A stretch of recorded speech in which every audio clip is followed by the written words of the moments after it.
Halo, selamat malam Business Planners. Welcome back di Business Q&A Business.id. Selamat hari Senin semuanya. Oke, gimana kabar teman-teman semuanya? Semoga dalam keadaan sehat dan bisnisnya berjalan dengan lancar ya. Sebelumnya saya mau tanya dulu nih, suara saya sudah terdengar dengan jelas belum ya di teman-teman, atau masih terputus-putus? Boleh bantu dijawab ya di kolom komentar. So teman-teman semuanya, after a long time kita ketemu lagi akhirnya di sesi Business Q&A Senin 19 Februari 2024. Yang kalau di Senin malam pastinya Business Q&A akan ditemani oleh expert kita Pak Baskoro Hadi. So bagi business planners yang sudah bergabung boleh langsung drop nama dan domisilinya ya di kolom komentar supaya kita bisa saling kenalan dan saling absen nih teman-teman yang hadir hari ini dari mana aja. Oke, sebelum kita mulai di sini pasti ada business planners yang baru follow business.id dan baru kenalan dengan business.id dan belum tahu program-program apa saja sih yang disediakan oleh business.id. So, kita kenalan terlebih dahulu yuk. Business.id merupakan platform belajar bisnis dan interaksi langsung dari expert di bidangnya. Teman-teman bisa belajar dengan mengikuti kelas-kelas berbayar kita di aplikasi atau websitenya business.id. Saat ini kita ada 12 kelas yang mana cukup satu kali investasi aja dan materinya sudah bisa diakses seumur hidup tanpa tambahan biaya lainnya. Jadi jangan lupa teman-teman untuk download aplikasi business.id di Play Store ataupun App Store secara gratis, karena teman-teman gak cuma dapat akses e-course aja dengan satu kali pembayaran, teman-teman juga bisa akses video pembelajaran gratis lainnya di aplikasi dari sesi Business Forum ya teman-teman. Selain itu, business planners juga bisa mengikuti pembelajaran gratis nih dari business.id, yaitu Business Q&A seperti kegiatan kita di malam hari ini yang biasanya diadakan sebanyak 2 kali dalam 1 minggu, di Senin malam bersama Pak Baskoro Hadi dan di Rabu malam bersama Pak Budi Isman. Di jam yang sama ya teman-teman semuanya, di jam 19 atau jam 7 lewat 45 atau jam 8 kurang 15 menit ya. Atau teman-teman juga bisa ikut kegiatan Business Forum yang disediakan oleh business.id via Zoom di setiap minggunya. Biar gak ketinggalan, teman-teman bisa ikut Business Forumnya dengan daftar di link pada bio Instagramnya business.id, ada di menu daftar Business Forum ya. Business.id juga punya program offline nih untuk business planners yang ingin membenahi fundamental bisnisnya. Teman-teman bisa belajar dan bergabung di workshop SBM Advance, di mana Anda akan memperbaiki atau membenahi fundamental bisnis untuk membangun juga menciptakan bisnis agar lebih profitable, sustainable, juga growing. Workshop SBM Advance menggunakan 12 pertanyaan fundamental dari metode pengembangan bisnis SBM yang sudah membantu ribuan pengusaha di Indonesia. Dalam workshop SBM Advance, Anda akan mulai dari dasar nih teman-teman, yaitu playing field atau tempat bermain dari produk Anda, lalu kita masuk ke market landscape atau pemetaan dari market, sampai ke operational profitability atau bagaimana nih menciptakan operational yang profit untuk bisnis Anda. Tentunya workshop SBM Advance bisa diikuti oleh seluruh jenjang bisnis ya teman-teman. Cocok banget nih buat teman-teman yang pemula, yang lagi mulai atau lagi mengembangkan bisnis. Cocok juga buat teman-teman yang sudah punya bisnis besar atau sudah menjalankan bisnis bertahun-tahun tapi lagi stuck, lagi merasa fundamentalnya lagi nggak terjaga nih, bisa banget bergabung di workshop SBM Advance. Catat tanggalnya, workshop SBM Advance diselenggarakan pada tanggal 4 sampai 5 Maret 2024 di Grand Rohan Yogyakarta. Jadi teman-teman yang kemarin gak kedapetan seat di bulan Januari nih untuk bergabung di workshop SBM Advance, bisa bergabung ya di batch kali ini di Grand Rohan Yogyakarta pada 4 sampai 5 Maret ya 2024. Teman-teman yang di luar Yogyakarta pun, yang di Jakarta atau di luar Jakarta pun masih bisa tetap ikut bergabung di workshop SBM tersebut ya. Teman-teman yang mau cek info lebih lengkapnya lagi, teman-teman bisa langsung cek di feed Instagramnya business.id atau langsung ke link pada bio Instagramnya business.id ya. Oke, kita undang Pak Bas terlebih dahulu untuk bergabung ya teman-teman. Kita tunggu sebentar Pak Bas untuk mengirimkan undangan join untuk bergabung di room malam hari ini, sambil kita cek teman-teman yang hadir hari ini dari mana aja ya. Saya coba scroll ke atas dulu, teman-teman yang hadir hari ini dari mana aja ya. Ada Bang Sari nih dari Jakarta Selatan. Wah, kita tetangga nih Bang Sari. Lalu ada Pak Ardiansyah dari Jambi. Oke, ada Crystal Clear. Oke, dari Ozi juga di Bali. Oke, lalu ada Daniel dari Semarang. Oke, Oke, ada editargo juga dari Roti Cane Gempol. Semarang juga hadir nih, Microland.property. Teman-teman semuanya, bisnis.id ini menyediakan pembelajaran ya untuk seluruh jenjang bisnis ataupun semua tipe jenis bisnis. Jadi teman-teman yang mungkin ada di bidang fashion ataupun di F&B ataupun properti bisa banget tetap belajar di bisnis.id ya, karena kita menyediakan semua pembelajaran untuk semua jenis tipe atau kategori bisnis ini. Jadi teman-teman bisa belajar di bisnis.id karena semua materi bisa diaplikasikan dengan baik di seluruh jenis, tipe, atau kategori dari bisnisnya. Jadi teman-teman gak perlu ragu kalau belajar di bisnis.id ya, karena kita menyediakan nih dan bisa dipraktekkan langsung nih untuk teman-teman semuanya. Dari Pontianak nih, dari Galaxia Kak. Oke, Galaxia Kak ya, oke. Oke, selamat malam Pak Bas. Halo, malam Raisa. Apa kabar? Malam Pak Bas. Alhamdulillah sehat. Gimana kabarnya Pak Bas? Alhamdulillah baik sekali. Alhamdulillah. Oke Pak Bas, kita sambil menunggu teman-teman semua yang hadir ya Pak. Tapi sebelum itu sambil kita buka ya Pak sesi Business Q&A pada malam hari ini. Kemarin kita ada sesi workshop value creation ya Pak, value creation advance nih. Pembenahan baru ya Pak dari value creation sebelumnya. So, boleh nggak nih Pak diceritain dulu Pak euforia atau keseruan nih Pak dari sesi workshop value creation advance terlebih dahulu. Silakan Pak. Ya, terima kasih, seru banget memang kemarin itu di workshop value creation. Pertama kalinya kita adain di luar Jakarta, persisnya di Yogyakarta ya, 5-6 Februari kemarin. Dan dari jumlah peserta record breaking, ya sebelumnya belum pernah seramai itu, dan saya pikir antusiasmenya di luar dugaan karena pesertanya paling banyak selama ini ya. Dan juga saya juga barusan melihat lihat lagi evaluation form dari apa yang diisi oleh para peserta. Jadi saya senang sekali feedbacknya positif ya. Jadi kalau kita punya skala 5 untuk semua pertanyaannya, umumnya ada rata-rata ada 4, ada 5 gitu ya, yang berarti bagus dan sangat bagus atau puas dan sangat puas. Itu yang membuat kami lebih bersemangat lagi untuk membantu teman-teman gitu ya. Jadi yang saya tunjukin evaluation formnya, saya baru lihat-lihat lagi ya, memperhatikan, karena bagi kami di Business ID, kami ingin terus memperbaiki apa yang bisa kami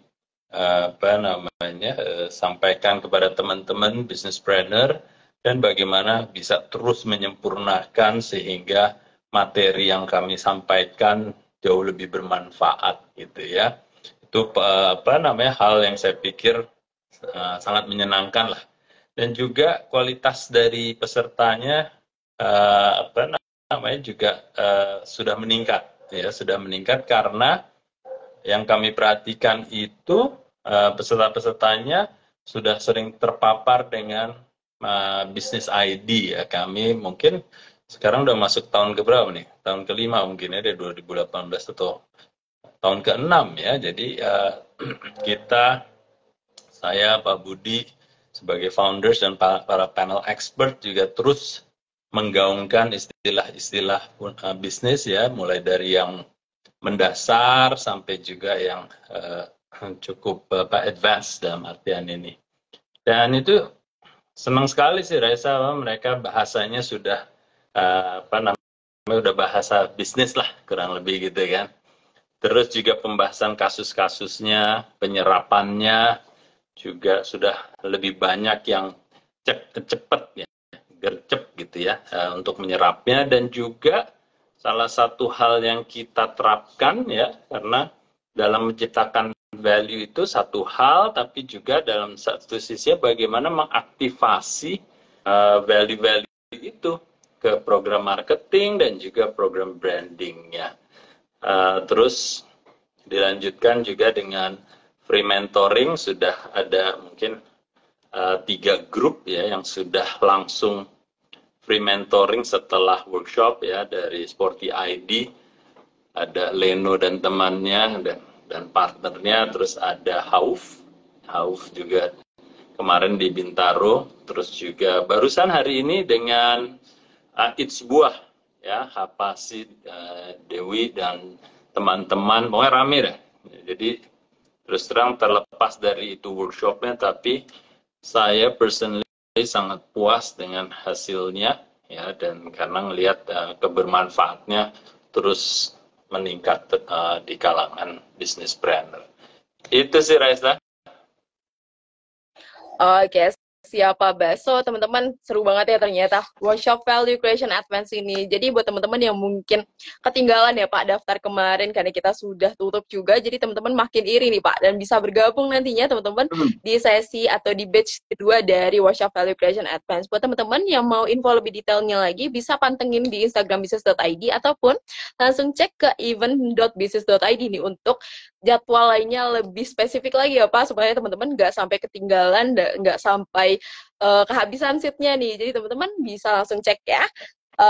Oke, baik Pak. Kita sudah di 7.56 ya Pak. Sambil menunggu businessplanners yang lainnya bergabung juga, kita harus buka dengan sesi sharing terlebih dahulu. So, businessplanners, malam hari ini Pak Bas akan membahas topik menarik nih, yaitu 1 faktor penyebab produk nggak laku. Kira-kira apa sih faktornya nih menurut Pak Bas, ataupun menurut dari mata bisnis nih teman-teman semuanya. So, kita dengerin terlebih dahulu sharing dari Pak Bas, dan kita kupas terlebih dahulu nih 1 faktornya apa.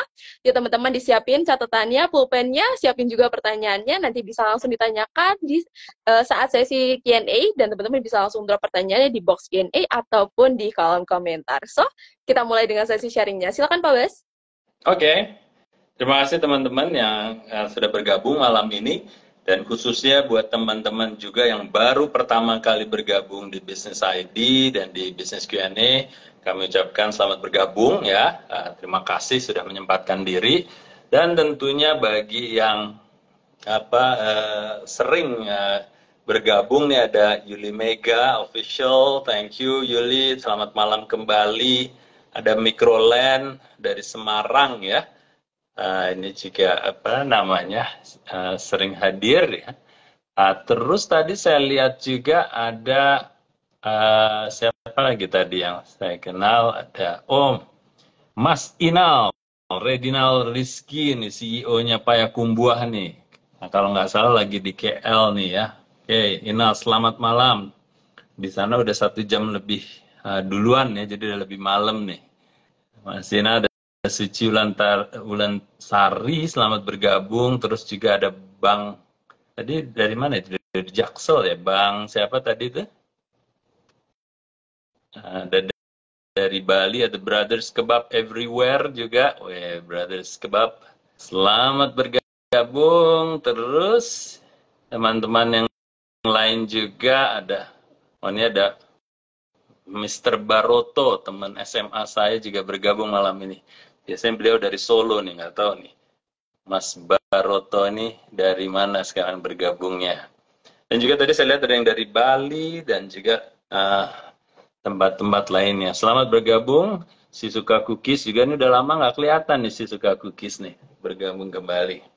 Baik, jadi topiknya memang saya pilihkan yang berhubungan selalu yang lagi hangat-hangatnya, yang kebenaran dari pembahasan saya di workshop Value Creation Advance, dan juga dari pendampingan dan dari free mentoring. Ada hal yang saya pikir sering bermunculan, dan ini yang saya ingin ketengahkan, yaitu 1 faktor penyebab produknya tidak laku gitu. Nah, sering saya dengar gitu ya, bahwa kita produknya nggak laku, kita kalah bersaing, kita harganya mungkin bisa jadi kemahalan gitu ya. Terus sudah hampir menyimpulkan bahwa produk kita kalah bersaing gitu ya. Padahal sebenarnya kita nggak boleh langsung jump to conclusion ya. Kita tidak boleh langsung mengambil kesimpulan yang sederhana gitu ya. Kalau saya jadi produk, saya bisa, mungkin kalau bisa ngomong, saya berteriak, ya jangan saya dong yang dituduh gitu ya, karena kalau tidak laku gitu. Nah, jadi satu faktor yang sering-sering terjadi, mau itu perusahaan yang kecil, menengah, besar sekalipun, ada satu faktor yang kita suka terlewat, ya, atau blind spot istilahnya, titik buta kita. Tanpa melihat itu kita sudah langsung menyimpulkan produk kita kagak laku gitu ya. Nah, biasanya apa? Biasanya adalah kita harus memastikan dulu dari sisi komunikasi dan promosi kita. Bahkan sebelum bicara soal promosi, kita harus cek dan recheck komunikasi kita itu sudah nyampe belum ke konsumen. Yang pertama, skalanya biasanya nih, kalaupun kita sudah berkomunikasi ya, mau di media apapun, kita pastikan sudah sampai belum gitu ya, pesan kita sudah nyampe ke konsumen atau target audience kita atau belum. Alias kalau kita balik, target market kita, target audience kita tuh sudah terpapar belum dari komunikasi kita. Nah, itu langkah pertama yang harus kita cek. Karena kadang-kadang kita mengasumsikan, oh ya saya sudah beriklan gitu ya, saya sudah ada di, anggapnya yang sering kita bicarakan di IG, ada di TikTok gitu.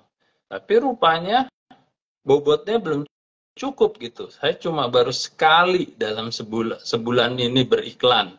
Tapi saya sudah merasa bahwa saya sudah berkomunikasi loh.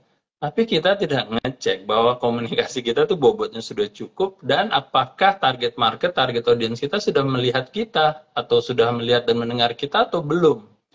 Jadi langkah pertama yang harus dicek adalah itu tadi. Apakah pesan kita sudah nyampe belum ke target audience kita. Lalu yang kedua, kalaupun sudah nyampe di antara mereka yang sudah terpapar dengan pesan kita, dengan komunikasi kita, kita harus cek, pahamkah mereka? Jelaskah mereka terhadap pesan yang kita sampaikan? Ya, bisa jadi tadi sudah terpapar, tapi ternyata mereka tidak paham apa yang kita sampaikan. Nah, ini yang sering terjadi adalah, apalagi kita sering lihat ya ada tekanan di sosial media, kita harus posting setiap hari, ya kan? Pasti teman-teman ngerasain itu, wah gue harus posting nih sehari-hari ini nih, materinya apa? Akhirnya main posting aja, oke, terpaparlah brand kita ke audiens kita, tapi pesan kita nggak kita pikirin, ya bisa jadi tidak terlalu jelas, bisa jadi jelas tapi berganti-ganti, hari ini ngomong A, besok ngomong B, besoknya lagi ngomong C, besoknya lagi ngomong D, besoknya lagi ngomong E, F, G, H, I. Nah, akhirnya kalau kita tanya ke konsumennya yang terpapar dengan beberapa macam pesan, akhirnya mereka nggak tahu, ini ngomong apa sih? A, B, C, D, O, atau E, atau F, atau G. Padahal kalau kita berkomunikasi itu memerlukan yang namanya konsistensi. Konsistensi didukung oleh apa? Frekuensi. Ya, jadi yang kedua tadi teman-teman harus cek. Sudah sampaikah, sudah jelaskah dan bisa dipahami oleh target audience kita atau tidak. Oke, nah sudah kedua tadi, pun kalau kita sudah nyampe pesan kita, sudah dipahami, kita juga harus cek seberapa yakin mereka terhadap pesan yang jelas kita tadi. Ya, jadi kita harus memastikan, ya, kalaupun sudah nyampe, sudah jelas, yakinkah mereka terhadap pesan kita? Atau istilahnya, do they buy our key message? Apakah mereka bisa meyakinkan pesan yang kita sampaikan? Gitu. Oke, nah itu harus kita cek juga. Nah, yang ketiga itu, yang keempat adalah kalaupun dia sudah terpapar dengan pesan kita, kalaupun dia sudah jelas dengan pesan kita, kalaupun dia sudah teryakini dengan pesan kita, apakah mereka ada intention untuk mencoba? Apakah mereka ada niat untuk mencoba produk kita? Bisa jadi 3 langkah awal sudah terlampaui, tapi yang keempat mereka tidak mau mencoba atau belum mau mencoba. Nah, itu yang harus kita pastikan, karena ujung-ujungnya kita bisa bilang barang kita terjual itu ya kalau target audience kita membeli produk kita atau mulai mencoba untuk pertama kalinya produk kita, ya. Jadi jangan sampai kita langsung menuduh produk kita tidak laku sebelum kita ngecek faktor ini. Ya, faktor tadi soal komunikasi dengan 4 tahapan tadi. Ya, jadi saya ulangin 4 tahapannya apa? Nyampe atau belum? Yang kedua, jelas atau tidak? Yang ketiga, teriyakini atau tidak? Yang keempat, maukah mereka melakukan pembelian atau percobaan untuk membeli pertama kalinya? Gitu. Moga-moga itu membuka wawasan teman-teman. Dan kalau ada pertanyaan, silahkan ya langsung di kolom chat. Ataupun kalau mau menanyakan hal-hal yang lain masih berhubungan dengan bisnis, silahkan juga. Oke, baik. Terima kasih Pak Bas atas insight-nya. So, teman-teman akhirnya mengetahui ya, satu faktor ini adalah konsumen ini nggak terpapar ya Pak sebenarnya dengan pesan atau key message dari produk kita. Jadi jangan langsung disalahkan ya Pak dengan produknya ini, karena banyak teman-teman yang mungkin udah meneliti tapi balik lagi menyalahkan produk, padahal ada blind spot yang sebenarnya nggak diperhatikan ya Pak secara baik nih. Jadi teman-teman diperhatikan lagi nih blind spotnya ya Pak, terutama untuk pemaparan atau memastikan nih apakah pesannya sudah masuk nih di teman-teman target market kita. Oke Pak, mungkin Pak bisa diceritakan dulu nih Pak, ada contoh gitu Pak dari teman-teman yang mungkin kita udah pernah bantu, ada cerita nggak nih Pak yang seru banget buat kita dengerin terkait blind spot ini nih Pak, yang terutama. Oke. Yang bisa saya sampaikan mungkin pengalaman saya sendiri lah. Saya tanpa perlu harus menyebut brandnya ya. Tapi ini contoh real, benar-benar kasus yang real gitu ya. Jadi satu saat saya meluncurkan versi baru dari produk yang sudah ada di pasaran. Okay? Nah, versi produk baru itu sebenarnya untuk menjelaskan bahwa ini ada yang namanya tambahan ingredients, gitu kan? Tambahan ingredients lah, ya. Jadi produknya masih sama, hanya ada inovasi di sisi penambahan ingredients. Nah, saat kita komunikasikan di kemasannya, salah satunya kan kita kalau berkomunikasi kan bisa di media macam-macam ya, bukan hanya melulu di IG atau kalau zaman dulu saya di skalanya di TV, radio gitu. Tapi packaging kita kan juga sebagai media komunikasi kan ya. Nah, ternyata pada saat itu kita tidak terlalu menjelaskan bahwa produk yang baru ini adalah sebagai pengganti produk yang sebelumnya gitu.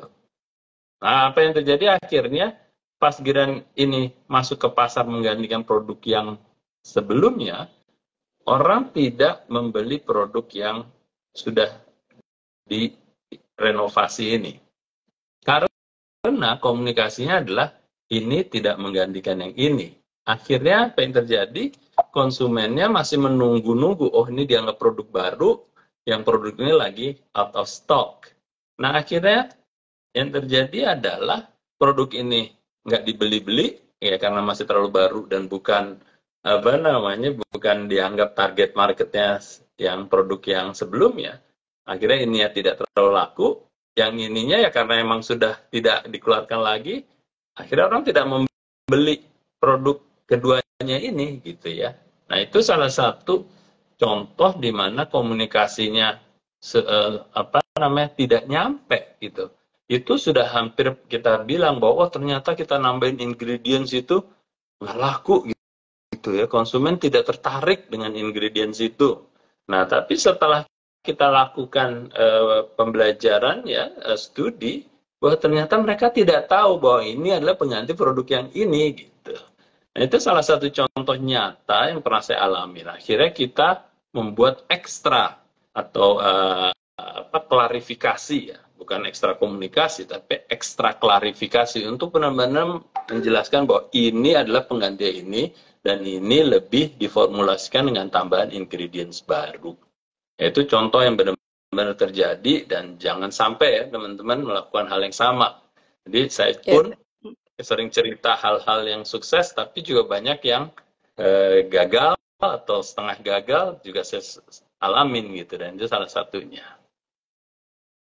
Oke, baik Pak Bas, terima kasih. So, ini banyaknya ya Pak terjadinya saat teman-teman mengeluarkan atau launching produk baru ya Pak. Jadinya merasa ketiban ya Pak antara produk baru ini dengan produk lama. Padahal sebenarnya ini produk baru ya Pak, yang teman-teman buat baru, coba lagi. Tapi akhirnya ketutup ya Pak produk lamanya ini dengan produk baru. Jadi teman-teman perlu diperhatikan lagi ya Pak, sebenarnya penyampaian pesan atau key message-nya ini supaya lebih jelas, dan teman-teman si target marketnya ini bisa lebih memahami ya Pak antar produk yang baru atau produk yang lama ini. So, teman-teman diperhatikan lagi ya, lebih memahami lagi. So, tadi ada yang tanya nih Pak, minta diulangi lagi nih Pak, 4 step tadi saat kita memasuki nih Pak, atau memahami tadi nih Pak, seputar yang apakah pesan masuk ini sudah sampai ke customer atau belum. Boleh dibantu Pak dijelaskan lagi? Ini ada pesan dulu buat Bang Ucup nih, yang katanya baterainya mau mati. Tenang, ini nanti kalau mati nggak bisa ngikutin, ada di rekaman ya. Jadi teman-teman kalau nanti mau mengulang pembahasan ini bisa melihat di rekamannya di bisnis.id. Yang penting download dulu ya aplikasinya supaya dimudahkan. Hesti Diana Cimi, boleh diulangi 4 faktor tadi ya. Yang pertama adalah ini faktor ini seputar komunikasi. Ya, yang pertama adalah dari komunikasi itu apakah sudah sampai pesan kita ke target audiensnya. Yang kedua, kalaupun sudah sampai, apakah mereka bisa memahaminya, alias apakah pesan kita sudah cukup jelas. Yang ketiga adalah kalaupun sudah sampai dan sudah cukup jelas, apakah sudah meyakinkan mereka. Ya, confidence mereka tentang pemahaman itu, apakah mereka teriyakini, gitu ya. Yang keempat, setelah dilalui 3 tadi, sudah paham, sudah sampai, sudah paham, dan juga sudah teriyakini, apakah mereka mau membeli produk kita untuk pertama kalinya. Jadi itu rangkumannya 4 hal dalam 1 faktor yang kita sebut tadi adalah komunikasi. Itu ya. Semoga jelas ya. Oke. Baik, terima kasih Pak Baso. Teman-teman tadi 4 stepnya udah dicatat ya.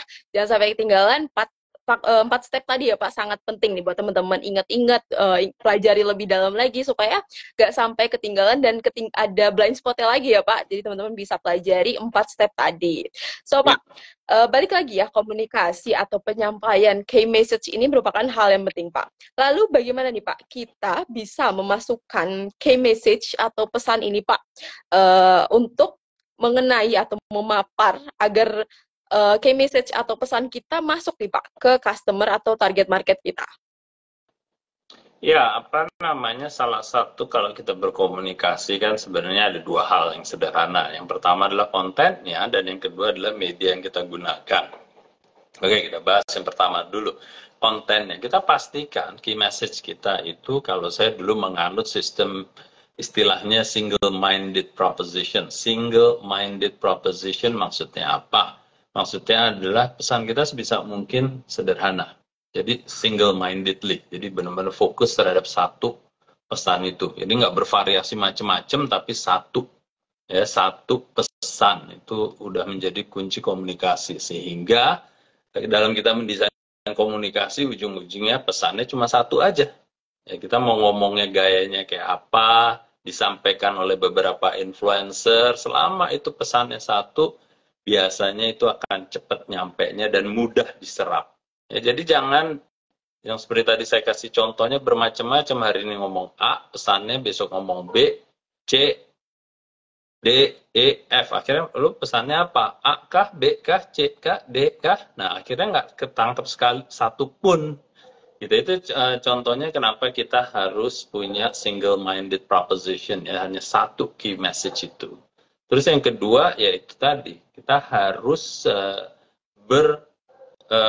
mengulanginya, harus ada frekuensi. Kalau kita berbicara kan, kalau saya ngomong satu Raisa, satu Raisa, satu Raisa, satu Raisa, akhirnya nangkep kan, oh saya tadi ngomong satu. Nggak bisa hanya saya ngomongnya sekali, walaupun pesannya cuma satu. Harus ada namanya frekuensi atau pengulangan. Itu kalau kita bicara dari sisi konten. Nah, dari sisi yang keduanya adalah media yang kita pakai. Jadi kita usahakan kita tahu media apa yang cocok terhadap target audience kita, ya. Di mana mereka terpapar, di mana mereka berada, atau media habitnya seperti apa mereka. Oh, kalau dulu baca majalah, dengerin radio, nonton TV. Kalau sekarang udah berubah drastis kan ya. Bisa jadi nonton TV-nya sekarang nontonnya di YouTube. Jadi bukan di nonton TV station yang konsep apa namanya konvensional kayak zaman dulu. Nah, berarti kita harus menggunakan YouTube seumpamanya seperti itu. Ya, jadi sederhananya kontennya dan channelnya yang harus kita perhatikan sehingga pesan kita bisa nyampe. Oke, baik Pak. Jadi ada dua ya tadi teman-teman. Jadi teman-teman perlu dicek lagi ya Pak sebenarnya Ya. kebutuhan dari target marketnya ini ada di mana supaya lebih dalam lagi ya Pak mengenainya ya Pak supaya keinget terus di otak-otaknya target market kita supaya bisa sampai ke tahap intention ya Pak atau niat nih untuk mencoba dari produk kita sendiri. Oke, baik Pak. Lalu Pak, tadi kan kita bagaimana ya memasukkannya nih ke key message kita pada produk ataupun mengenalkan pesan-pesan kita ke customer-nya. Lalu nih Pak, bagaimana kita mengclearkan atau menjelaskan nih Pak bahwasanya pesan dan key message ini sesuai nih Pak dengan produk atau kebutuhan dari bisnis kita nih Pak, supaya target market ini lebih dapat lebih jelas lagi menangkap pesannya Pak. Ya, jadi apa namanya? Pertama kalau tadi kita bicara soal key message itu tadi kan harus jelas dan lain sebagainya. Dan yang kedua, kalau itu supaya berhubungan dengan produk ya kita bagaimana mengaitkan itu pesan kita yang benar-benar pesan dari value kita gitu ya. Value kita apa sih? Karena kalau kita mengkomunikasikan sesuatu yang tidak relevan dan tidak mendukung value dan brand positioning, akhirnya tidak menguatkan produk kita. Jadi kita harus menemukan dulu nih, value kita apa, brand positioning kita apa, dan ini didesain yang khusus dan terkhusus untuk target audience kita. Nah, jadi urutannya seperti itu, Raisa. Sehingga nanti kalau kita udah dapet value, brand positioning-nya jelas, target market kita jelas, kita bisa mendesain key message-nya sangat tajam dan sangat relevan. Gitu. Ya, tidak hanya relevan terhadap target market kita, tapi juga mewakili produk kita. Gitu. Oke, baik Pak. Kembali lagi sebenarnya ke pemahaman kita terhadap produk yang sebenarnya kita ciptakan ya Pak untuk ke customer ini. Apalagi teman-teman yang sebenarnya membuat produk dengan pertanyaan apa masalah dari customer ya Pak. Sebenarnya itu lebih kena lagi, teman-teman bisa lebih paham lagi ya Pak dengan kebutuhan dari customer. So teman-teman coba dicek lagi ya Pak tahap-tahapan tersebut. Jadi teman-teman bisa mengisi blind spot tersebut supaya lebih detail lagi. Oke Pak, saya ambil pertanyaan dari Daniel Lim ya Pak di kolom komentar. Kalau untuk produk komoditi, terutama untuk produk dengan kemasan bulky, bagaimana caranya membangun brandnya dan tidak masuk ke perang harga? Oke, Daniel Lim, terima kasih. Pertanyaannya ini unik nih. Hubungannya produk komoditi dengan untuk produk dengan kemasan bulky ya. Bagaimana cara membangun brandnya dan tidak masuk ke perang harga. Jadi kalau saya ambil sebenarnya kalau kemasan mau itu bulky ataupun apa itu ya secara fisiknya aja. Tapi yang lebih berhubungan dengan membangun brand dan tidak bisa masuk ke perang harga itu soal komoditasnya.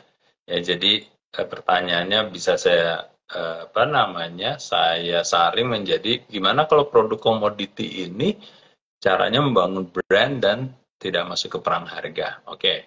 Nah, jadi gini Daniel, terima kasih nih pertanyaan yang bagus sekali. Kita mengenal yang namanya produk di awal itu pasti levelnya kan komoditas ya. Ini sering sekali saya sampaikan kepada teman-teman bahwa yang namanya produk komoditas itu tentu juga ada value-nya, ya. Jadi produk kalaupun masih dalam taraf komoditas tetap ada value-nya. Hanya value-nya paling rendah, Kak, jika dibandingkan dengan produk yang punya fitur. Dan juga lebih rendah lagi kalau dengan produk yang punya benefit. Lebih rendah lagi dari kalau produk yang punya value. Jadi secara konsepnya seperti itu. Kita ambil contoh biar lebih jelasnya. Kayak beras lah ya. Beras zaman dulu mungkin semua beras itu kan sama.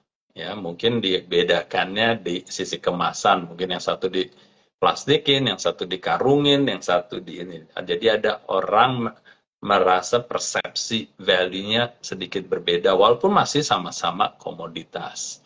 Ya. Tapi setelah itu biasanya yang namanya pembangunan brand atau pembangunan value sebelumnya itu karena ada tekanan kompetisi. Karena jualnya udah semakin sulit kalau hanya dijual tingkatnya komoditas. Sehingga diperlukanlah pemain bisnis ini untuk menambahkan setidak-tidaknya added value, ya bisa jadi mungkin nambahin fitur. Oke, beras saya memiliki fitur ada vitamin K-nya seumpamanya. Nah, berarti produk yang sudah punya fitur dibanding produk yang tidak punya fitur, akhirnya dia ada value yang lebih tinggi daripada komoditas tadi tanpa fitur vitamin K, kan gitu ya. Nah, jadi secara konsep akhirnya, semuanya juga punya fitur, akhirnya perang lagi sama fiturnya, akhirnya mereka berkreasi dengan menambahkan benefit dari fitur yang ditambahkan. Nah, itu mulai lagi nilainya tentunya akan lebih tinggi kalau hanya sekedar komoditas atau kalau hanya sekedar komoditas dan fiturnya saja.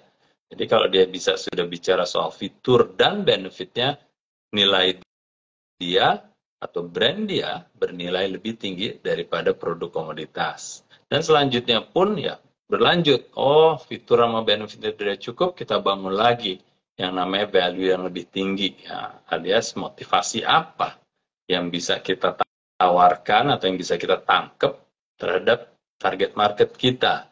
Nah, jadi itu sederhananya dalam singkat katanya seperti itu membangun brandnya. Jadi kalau kita punya value, itu nanti kita bangun ke brand kita, alias kita alirkan, alias kita aktivasi brand kita terhadap value itu tadi.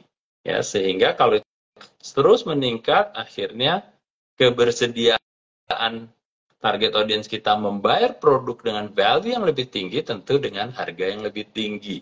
Gitu. Itu sudah hukum alam, ya, Daniel Lim. Jadi value berbanding lurus dengan harga. Dan harga itu bisa dilihatnya pas, bukan diartikan harganya menjadi mahal. Karena kita memberikan nilai lebih, tentunya mereka akan lebih bersedia membayar lebih. Otomatis dengan seperti itu, semuanya bebas dari perang harga. Gitu. Semoga menjawab ya, Daniel Lim. Oke, baik. Terima kasih Pak Bas. Semoga bisa membantu jawaban dari Pak Bas nih untuk Pak Daniel Lim.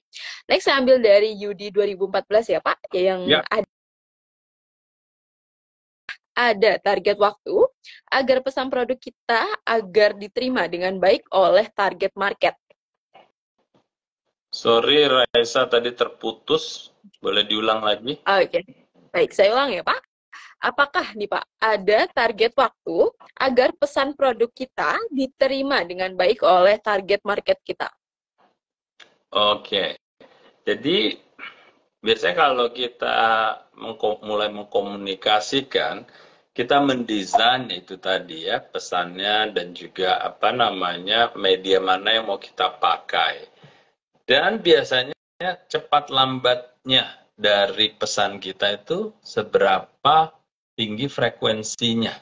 Ya, jadi seumpama minimum frekuensi yang kita butuhkan, seumpama nih kita ambil seandainya di dunia ini cuma ada satu channel ya. Ada sebenarnya channel banyak sekali kan. Anggapnya cuma ada satu channel yang namanya IG gitu ya.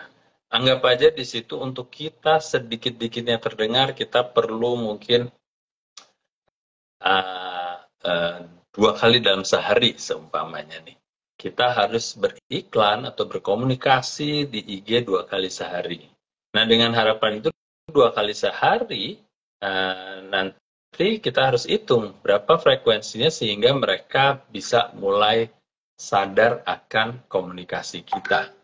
Bisa jadi nanti setelah kita melakukan, kita ngadain survei, oh ya kalau 2 kali di IG itu bisa nyampe dalam kurun waktu 1 bulan seumpamanya.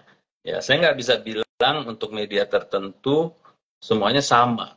Ya, tapi intinya adalah fungsi dari kecepatan pesan kita nyampe itu ada di frekuensinya. Frekuensinya berapa itu yang harus teman-teman cari tahu sendiri untuk kategori teman-teman di apa gitu ya. Dan itu biasanya bisa kita ukur kalau di umpama di TV, kalau saya dulu memperhatikan itu bisa jadi dalam waktu 1 bulan bisa nyampe, tapi dengan catatan frekuensinya berapa kayak gitu ya. Ada yang nanya juga, oh kalau kita melakukan kampanyenya kira-kira berapa yang mulai bisa cepat nyampe? Secepat-cepatnya dengan frekuensi yang sama sih waktu itu saya 1 bulan. Nah tapi biar matang sekalian istilahnya benar-benar nancep gitu ya, itu harus berlanjut untuk satu kampanye setidak-tidaknya minimum 3 bulan. Satu kampanye. Tapi bukan berarti setelah 3 bulan kita berhenti, diam. Enggak juga. Karena yang bertanya juga, sampai berapa lama saya perlu berkomunikasi? Nah, saya bisa kasih jawaban itu. Coca-Cola, Pepsi udah 136 tahun masih aja dia berkomunikasi. Intinya apa? Intinya adalah kita harus tetap menjadi top of mind. Kita harus selalu diingat. Sehingga kita terus harus berkomunikasi berkelanjutan. Ya kalau kita nggak ingin diingat, boleh-boleh aja kita tidak berkomunikasi kan gitu ya.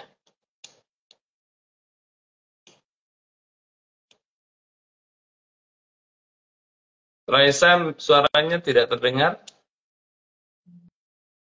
Oke, maaf Pak. Oke, terima kasih Pak Bas atas jawabannya. Semoga bisa membantu nih jawaban dari Pak Bas ya untuk Pak Yudi 2014 dari Fruta Gelato. Next saya ambil dari Irsali ya Pak, yang ada di kolom komentar. Saya ingin membangun sebuah brand jaket dengan celana denim. Bagaimana menemukan sebuah value dan positioning dalam sebuah brand dengan brand denim agar tidak perang harga? Oke. Nah itu intinya dari kita, bagaimana kita menciptakan value itu ya. Jadi intinya ya kita harus menciptakan value. Nah mungkin karena prosesnya itu kan tidak singkat ya. Itu langkah-langkahnya ada. Coba lihat di e-course-nya business.id. Jadi kita harus melakukan namanya business analysis dulu ya. Kategorinya seperti apa, konsumennya kayak apa, lalu kita harus melakukan yang namanya segmentasi, memilah dari grup-grup customer kita, mana yang mau kita pilih. Setelah kita pilih, lalu kita membuat brand positioning terhadap yang mau kita targetin. Jadi langkah-langkahnya paling tidak seperti itu. Nanti akhirnya kita bisa mendapatkan atau menciptakan value yang sesuai dengan target market kita, lalu kita harus mengaktifasinya bagaimana ya di brand dan juga di marketing. Oke, jadi tidak singkat prosesnya, tapi paling tidak kami di Business ID membantu teman-teman supaya bisa melakukan hal-hal yang tidak juga complicated gitu ya, sederhana aja, tapi harus tahu gimana caranya dan apa saja langkahnya. Coba lihat di e-course-nya Business ID yang mengenai value creation. Oke, Pak Bas. Buat Irseli bisa belajar juga ya, Pak, di value creation yang ada di business.id. Teman-teman bisa ikut e-course-nya untuk mempelajari pembuatan value lebih dalam lagi dan lebih detail lagi ya, Pak, di sana. Karena teman-teman bisa langsung praktek juga nih dengan Hmm.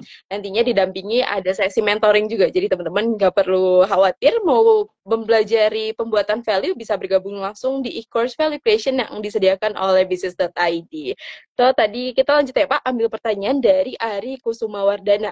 Sepertinya tadi udah Ya. dijawab ya Pak, terkait setelah komunikasi dilakukan dan customer sudah mencoba produk kita, apakah komunikasi harus terus dilakukan dan sampai kapan? Apakah ini yang membuat produk kita tidak tersaingi? Oke, sorry saya baru melihat ini.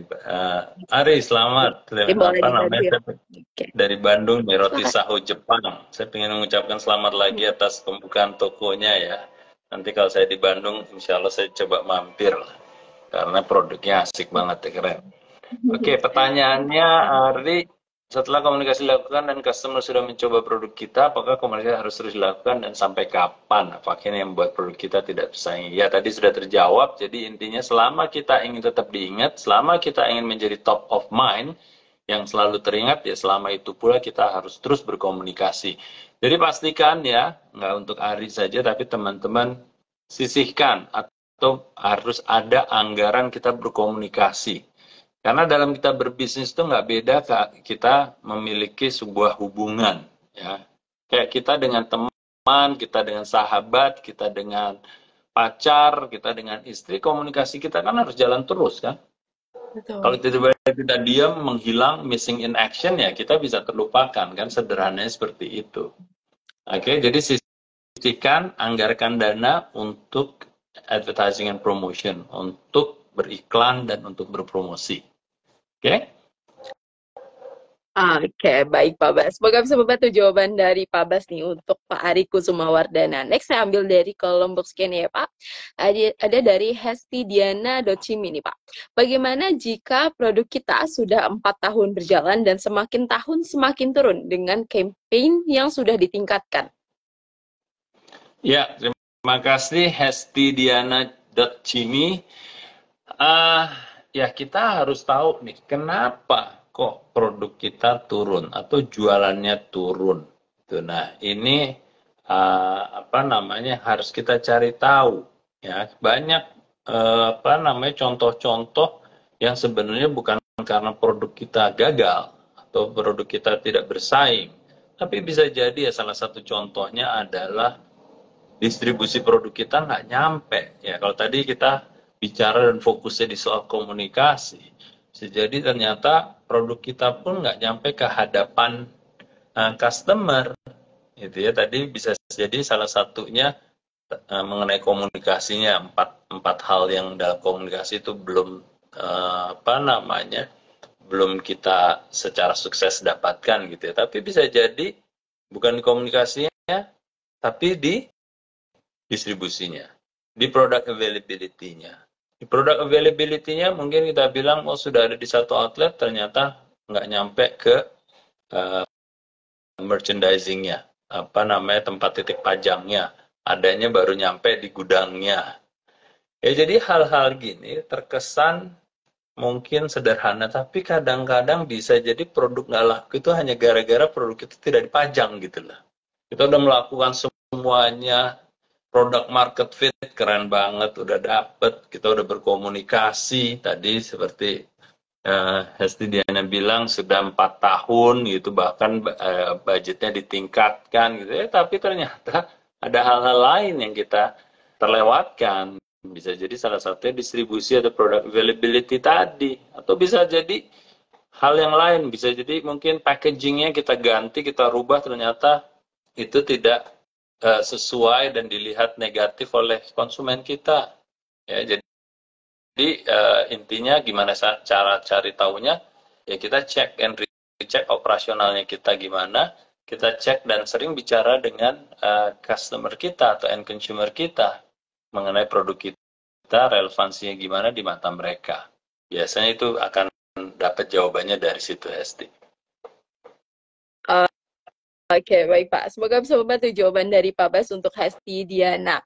Oke, teman-teman, pastinya blind spot itu banyak banget ya Pak spotnya atau faktornya. Tapi teman-teman, yang perlu dikonsentrasi di sini ya Pak, atau difokuskan adalah teman-teman balik lagi ke komunikasinya, atau komunikasi atau penyampaian pesan atau key message supaya produk kita ini yang sebelumnya nggak laku jadi laku ya Pak, karena komunikasi kita yang terus-menerus, dengan konsistensi yang dibantu dengan frekuensi. Jadi teman-teman perlu diperhatikan lagi 4 step tadi ya Pak. Apakah pesannya sudah masuk atau sampai atau terpapar nih ke market kita, lalu masuk ke pahamkah nih atau jelaskah pesan kita masuk ke market kita, lalu seberapa yakin terhadap pesan kita nih, lalu sampai ke ada niat atau intention untuk mencoba produk atau pesan kita ya Pak. Oke, baik. Lalu Pak, mungkin yang menjadi pertanyaan teman-teman semuanya, komunikasi udah, promosi udah Pak. Lalu bagaimana nih evaluasinya Pak? Evaluasi bahwa pesan atau key message kita ini udah sampai dengan baik di pikiran atau di hatinya para konsumen atau di target market kita Pak. Ya, biasanya kita lakukan survei gitu ya kepada target market kita atau target audience kita. Jadi biasanya kita tanyakan ke mereka apa namanya kira-kira pesan dari brand tertentu yang bisa jadi brand kita yang kita tanyakan atau brand pemain lain atau pesaing gitu kita tanyakan.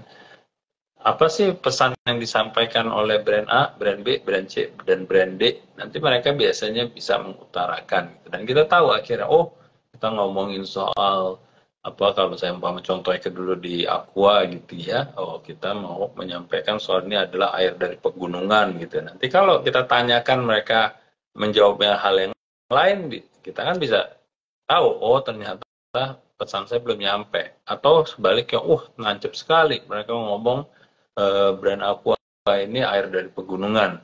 Wah, berarti nancep. Ya, jadi bisa jadi kita harus melakukan survei yang berkala. Nah, kalau saya maksud berkala itu apa? Bisa jadi 6 bulan sekali, bisa jadi 1 tahun kemudian, tergantung ya kemampuan kita. Sebaiknya sih sesering mungkin. Ya, kalau saya dulu ya karena perusahaannya sudah cukup besar dan juga mampu dalam hal finansial, ya lakukan setiap bulan kita tes terus, kita cek terus.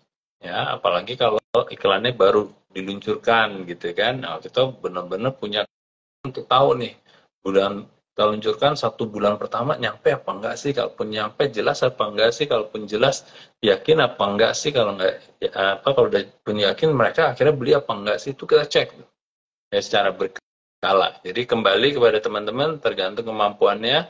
Yang penting adalah berkala dan sesering mungkin. Karena itu akan membantu kita kalau ada kesalahan atau ada ketidaktepatan kita bisa langsung koreksi sebelum duit kita udah habis untuk memasang atau melakukan placement kan gitu ya. Betul.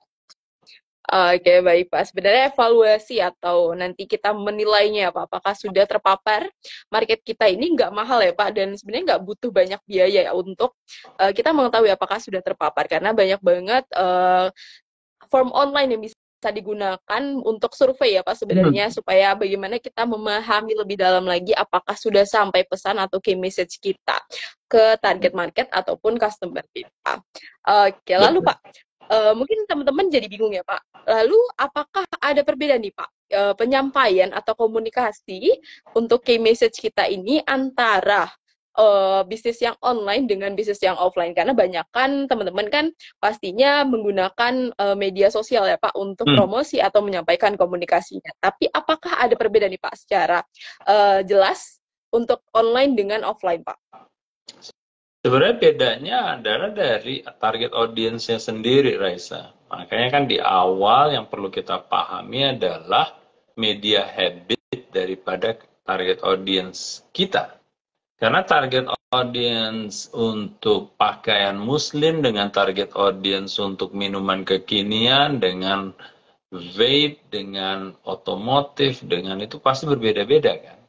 Nah, itu kadang-kadang kalau kita sering perhatikan teman-teman itu uh, maaf kalau saya bilang latah gitu ya, latah, oh semuanya pada nyebur di Instagram, padahal sebenarnya media habit itu berbeda-beda, dan itu tugas kita untuk memastikan bahwa sebenarnya untuk target audiens saya itu apa sih media habitnya. Bisa jadi memang secara universal semuanya ke social media, tapi bisa jadi ada keunikan-keunikan tertentu untuk target audiens kita. Bisa jadi oh dia terpapar media yang hubungannya dengan tempat-tempat olahraga umpamanya, atau kalau ibu-ibu tempat-tempat arisan gitu kan, dan itu yang harus kita cari tahu sehingga kita tidak menghambur-hamburkan duit, alias kita memasang komunikasi kita atau beriklannya di tempat yang jauh lebih tepat terhadap target audiens kita. Nah, jadi PR untuk memahami itu yang saya rasa harus teman-teman lakukan di awal, supaya kita nggak latah, supaya kita nggak ngikut yang umum-umum, tapi kita bisa lebih spesifik. Gitu. Oke, baik Pak. Jadi memang ada perbedaan, tetapi balik lagi ya Pak ke habit dari si customer ataupun target market kita. Jadi mungkin untuk Pak Deden ya, untuk udah membantu juga jawabannya. Jadi memang lebih melihat lagi ya Pak kebiasaan atau habitnya dari si target marketnya supaya lebih jelas lagi dan nggak menghaburkan uang ya Pak untuk promosi ataupun placement dari key message-nya. Oke, baik Pak. Sayang uang, Oke, saya kan ambil gitu. pertanyaan. Betul. Teman-teman kan apalagi ya Pak, yang UMKM merasa uang itu sangat-sangat dibutuhkan ya Pak untuk memutar semua bisnisnya. Jadi ini sangat-sangat diperlukan ya Pak untuk mengefektifkan dananya supaya nggak banyak terbuang ya Pak. Betul. Oke. Saya ambil pertanyaan dari G Fagani 02 ya Pak. Saya namanya Nendi. Senang bisa bergabung di sesi bisnis Q&A pertama kali nih Pak dengan Pak Bas. Ingin tanya, saya baru mulai usaha travel umroh. Value apa sih Pak yang harus diberikan ke customer dengan situasi kompetisi travel umroh saat ini?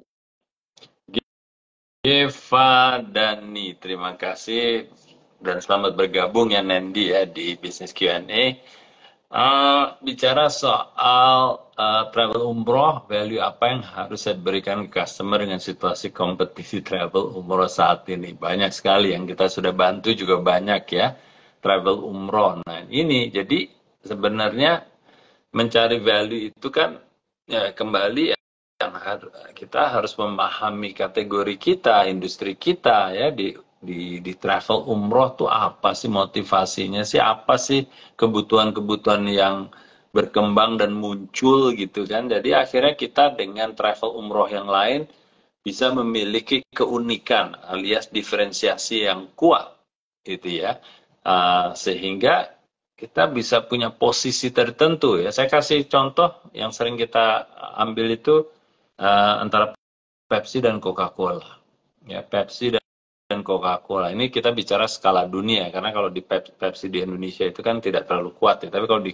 dunia hampir imbang gitu kan, walaupun Coca-Cola masih lebih unggul gitu ya. Tapi intinya adalah bahwa yang namanya dua produk yang sama, hampir sama lah kalau dibilang kan, hitam-hitam juga, berkarbonasi juga, manis-manis juga gitu kan, tapi keduanya memiliki value yang berbeda ya. Kalau value-nya Coca-Cola itu adalah keterbukaan dan celebration, kalau Pepsi berjiwa muda dan anti kemapanan, itu mereka bisa nyampe ke situ dengan mencari kira-kira motivasi apa yang belum dipenuhi oleh salah satunya.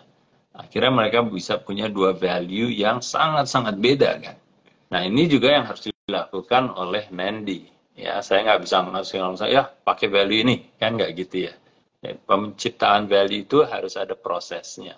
Nah, jadi ya itu, kita harus cari celah-celah di mana apa yang belum dilayani oleh yang lain, kita bisa mungkin tangkap itu sebagai value kita. Apa ada fitur-fitur yang di tempat lain nggak ada, kita adakan. Ya, dan seterusnya. Jadi perlu proses nanti. Jadi mungkin nanti perlu ini aja, kalau nanti belum sempat bisa ikut workshop, coba lihat ke e-course dulu ya, itu akan banyak membantu. Saya yakin banyak membantu Nendi untuk memahami yang namanya value creation itu langkah-langkahnya seperti apa. Oke? Okay? Oke, terima kasih Pak Bas untuk Pak Nendi nih bisa bergabung ya Pak di Value Creation, e-course Value Creation yang disediakan oleh Business.id karena pastinya pembuatan value itu nggak mudah ya Pak, nggak mudah, nggak gampang, nggak sulit juga, tapi memang membutuhkan waktu, jadi teman-teman perlu ada riset ya Pak, perlu ada trial error juga dari pembuatan value. So, teman-teman yang mau belajar pembuatan value juga bisa langsung bergabung di e-course Value Creation yang disediakan oleh Business.id. Teman-teman bisa juga cek langsung di link pada bio Instagramnya Business.id. Oke Pak, kita sudah di 8.45 malam, sudah mendekati penutup dari sesi Business Q&A pada malam hari ini. Tapi sebelum kita tutup Pak, ada nggak nih Pak pesan penutup buat teman-teman semuanya, business planners yang hadir pada malam hari ini, karena udah bagus-bagus banget Pak pertanyaannya, sudah mantep banget, sudah ada niat ya Pak untuk komunikasi lebih baik lagi. Boleh nggak nih Pak sampaikan pesan penutup buat teman-teman semuanya supaya blind spot ini Pak, yang komunikasi ini, komunikasikan key message-nya ini bisa lebih mantep lagi, sukses lagi, dan lebih efektif lagi. Silakan Pak. Ya, apa namanya, penutupnya malam ini adalah saya tidak ingin sebenarnya teman-teman langsung jump into conclusion dan menjadi tidak yakin bahwa produknya itu tidak laku. Gitu. Jadi sebelum sampai pada kesimpulan itu, kita harus melakukan beberapa review ya, untuk memastikan sebenarnya yang bermasalah itu di mana. Dan bisa jadi, dan kebanyakan yang terjadi adalah bukan di produk kita, tapi di salah satunya adalah komunikasi. Bisa jadi di pricing-nya, bisa jadi di distribusinya, bisa jadi di promosinya, dan seterusnya. Jadi pastikan teman-teman sebelum menuduh produk itu tidak laku, tidak bisa bersaing, dan akhirnya harus kita perang harga, lakukan review itu. Dan salah satunya mengenai komunikasi ini. Itu aja dari saya. Terima kasih. Terima kasih banyak teman-teman yang sudah bergabung malam ini, khususnya bagi yang juga bergabung untuk pertama kalinya, kayak tadi Nendi dan teman yang lainnya ya. Dan juga terima kasih buat Raisa yang terus menemani saya nih untuk di Business Q&A. Oke, terima kasih juga Pak Bas atas insight-nya. So, teman-teman ingat ya Pak, sebenarnya balik lagi, ingat lagi nih 4 step-nya, dan blind spot salah satu faktor blind spot-nya ya Pak, yang harus diperhatikan. Jadi teman-teman, banyak faktor lainnya yang sebenarnya buat produk gak laku, tapi pastinya salah satu faktor yang sangat-sangat bisa mengganggu atau jadi celah banyak UMKM adalah si komunikasi ini. Jadi teman-teman, komunikasinya harus lebih baik lagi ya Pak ke depannya, karena pastinya nanti kita di mid atau di bulan-bulan Juni kita akan tanyakan lagi nih teman-teman gimana sih komunikasinya. Jadi stay tune untuk ikut terus di sesi Business Q&A Business.id bersama Pak Bas ataupun Pak Budi di Business.id. So, terima kasih banyak sudah meluangkan waktunya pada malam hari ini Pak Bas dan membagikan insight yang benar-benar bikin open minded, makin seru juga di sesi Business Q&A pada malam hari ini. Terima kasih Reza, sampai ketemu teman-teman di lain kesempatan, dan sampai ketemu bagi peserta SBM tanggal 5 Maret ya Reza ya, di Jogja. Di tanggal 4 sampai 5 Maret. Oh, 4, 5. Oke, terima kasih Pak Bas. Oke, makasih Reza, malam. Selamat malam dan selamat beristirahat Pak Bas. Oke, terima kasih sudah bergabung di sesi Business Q&A pada malam hari ini, Business Planner semuanya. Business.id ingatkan kembali, kita juga punya program offline untuk Business Planners yang ingin membenahi fundamental bisnisnya. Teman-teman bisa belajar dan bergabung di workshop SBM Advance, di mana Anda akan memperbaiki atau membenahi fundamental bisnis untuk membangun juga menciptakan bisnis agar lebih profitable, sustainable, dan growing dengan menggunakan 12 pertanyaan fundamental dari metode pengembangan bisnis SBM yang sudah membantu ribuan pengusaha di Indonesia. Dalam workshop SBM Advance, Anda akan mulai dari dasar bisnis Anda, yaitu playing field, atau di mana tempat bermain produk Anda, kita lalu masuk ke market landscape, atau pemetaan dari market Anda, sampai ke operational profitability, atau bagaimana menciptakan operasional yang profit untuk bisnis Anda. Tentunya workshop SBM Advance bisa diikuti seluruh jenjang bisnis, dan sangat cocok untuk business planners yang sedang mulai dan membangun bisnis nih. Jadi teman-teman bisa bergabung di segala jenis jenjang bisnisnya ataupun di segala jenis atau kategori bisnisnya. Catat tanggalnya 4 sampai 5 Maret 2024 di Grand Rohan Yogyakarta. Buat teman-teman yang di Januari kemarin gak dapat seat, bisa langsung daftar di batch kedua dari workshop SBM Advance di Jogja ini ya. Teman-teman yang di luar dari Jogja ataupun yang mau ikut bergabung juga boleh langsung daftar dengan klik link pada bio Instagramnya bisnis.id atau langsung ke feed di Instagramnya bisnis.id. So, terima kasih semuanya sudah bergabung di Business Kini malam hari ini. Rekamannya akan kita sediakan di IGTV. Teman-teman yang merasa bermanfaat boleh langsung like and share juga ya. Terima kasih semuanya. Selamat malam dan selamat